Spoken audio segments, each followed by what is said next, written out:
Sir, paano naman inutangan ka tapos hindi ka nababayaran? Ano mo masasabi mo? It's a good thing na alam mo na hindi ka nababayaran. It's a good thing, ha? It's a good thing na hindi ka nababayaran. Alam mong hindi ka nababayaran. Bakit? Ang pinakamagandang sagot diyan, una, ipasa Diyos mo na lang. Kasi bakit? Kaya ko sinabing ipasa Diyos mo, kasi 'pag ipinasa Diyos mo, mas madali mong matanggap. At second thing, yung perang nawala sa'yo, kaya mong kitain uli yun. Pero yung stress, yung anxiety, yung depression na maibibigay ng taong umutang sa'yo, walang kabayaran yun. Walang kabayaran yun. Sa totoo lang. That's why sabi ko sa ipasa Diyos mo na lang. Maliban na lang kung may legalities ka at may kakayahan kang pursue with legalities, gawin mo. But by the end of the day, if wala, ipasa Diyos mo na lang. Kasi bakit? Mas madaling tanggapin pag inasa mo sa Kanya. Pangalawa, ayaw kong ma-stress ka to the point na magka-anxiety ka, to the point na isakripisyo mo yung health mo para doon sa taong umutang sa'yo.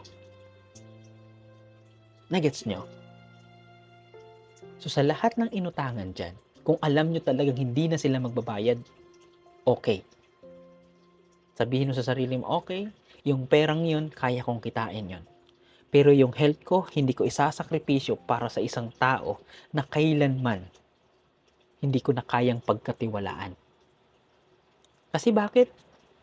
Kapag ma-stress pa kayo sa kanila, nawalan na kayo ng pera, mawawalan pa kayo ng kalusugan, doble-doble na. At kadalasan, kadamay pati pamilya. Ano kayo? Ano siya? Siniswerte?